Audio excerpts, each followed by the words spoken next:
Disney's The Aristocrats.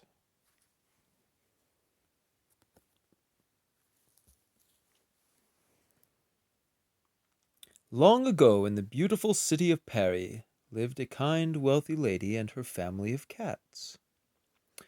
There was Duchess, the mother cat, and her three darling and sometimes mischievous kittens, Tolo, Marie, Belot.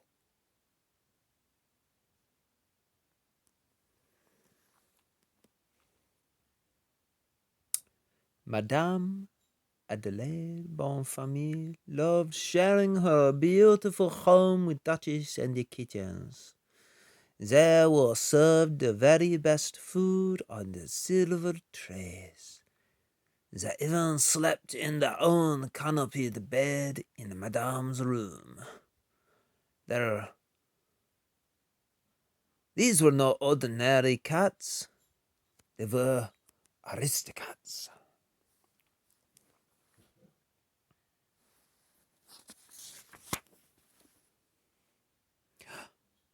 Tolu was a talented painter. Belois liked to play the grand piano, and Marie planned to be a great singer some day. Madame loved her cats so much that she wanted to make sure they would enjoy the good life, even after she was gone. So one day, she asked her lawyer to visit.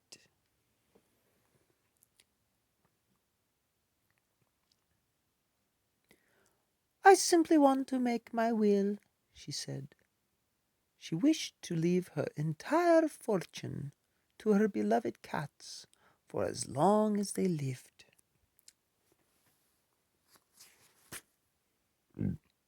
Oh, they would be cared for by Edgar, her faithful butler.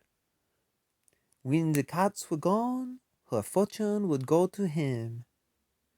Downstairs, Edgar the butler was listening to every word through a speaking tube in his room. He was quite distressed that he would have to wait for the cats to die before he got any money. Ooh. Cats inherit first, and I come after the cats, he muttered. It's not fair. That evening, Edgar stirred sleeping pills into the cat's milk. Your favorite dish, said Edgar, setting down the bowls. Prepared a very special way, creme de la creme à la Edgar. The cats and their friend, Roquefort, the mouse, lapped up every drop. The cats just managed to stagger to their basket before they fell asleep, into a deep sleep.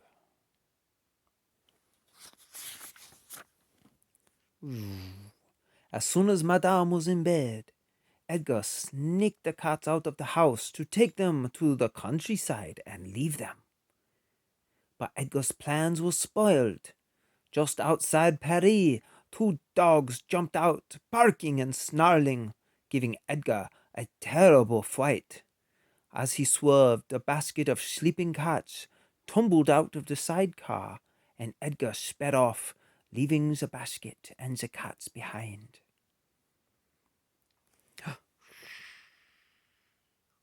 When the cats awoke, they found themselves in the rain near a bridge. How had they gotten there? They wondered. Tolu had a dream. Edgar was in it, he said, and we were all riding and bouncing along.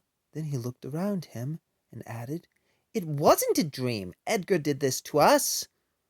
What's going to happen to us? Asked Beloved. Duchess sighed. Oh, poor Madame. She'll be worried when she finds us gone. The next morning the cats crawled out of the basket.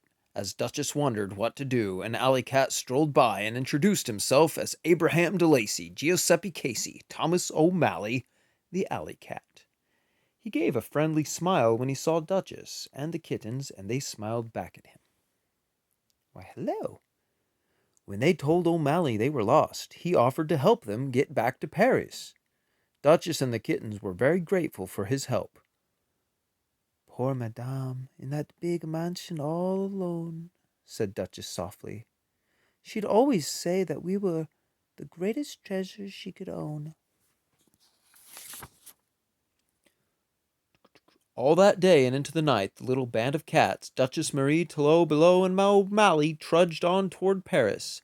Duchess and the kittens were used to riding in carriages, not walking along country roads and across rooftops. By the time they reached Paris, they were exhausted. Mamma, I'm tired, whined Marie. Me too, and my feet hurt, said Below. I bet we walked 100 miles, sighed Toulouse. Huh? Everybody.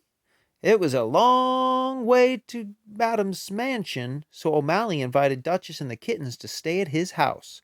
But when they got there, they found that O'Malley already had visitors.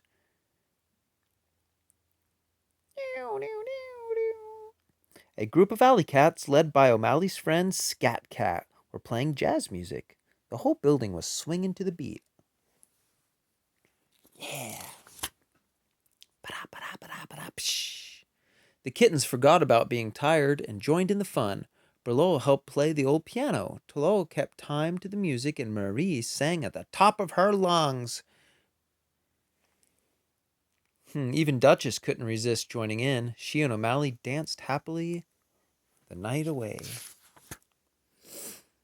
Later, after the jazz band left, O'Malley and Duchess sat together in the moonlight, looking over the rooftops of Paris. O'Malley told Duchess that he wished she and the kittens could stay. You know, they need they need a father around, don't they? Duchess wished she could stay too, but she had to think of Madame. I'm sorry, my dear, she told O'Malley. We just have to go home tomorrow. The next morning, O'Malley escorted Duchess and the kittens home to Madame's house. As the kittens scampered ahead, Duchess and O'Malley stopped at the gate to say goodbye. I'll never forget you, Thomas O'Malley. Thanks for your help. Ah! Meanwhile, Edgar was in the kitchen when suddenly he heard the sound of the kittens meowing at the door. It can't be them, he exclaimed. As the cats came through the door, a sack came down over their heads. You came back? Edgar muttered. It just isn't fair. Edgar took the sack out to the barn and put it in a trunk that was being sent to Timbuktu. But Rockefort, the mouse, saw everything. He dashed outside to tell O'Malley. Duchess and the kittens in trouble? O'Malley, look, you go get Scat Cat and the alley cats, he told Rockefort. He told him how to find them, and then he set off for the mansion.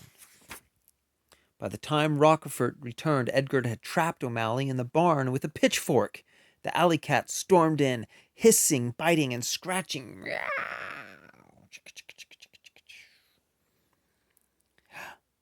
While the cats dealt with Edgar, O'Malley helped Duchess and the kittens out of the trunk, and then the horse kicked Edgar into the stuffy trunk, just as the delivery man arrived. Now Edgar was on his way to Timbuktu.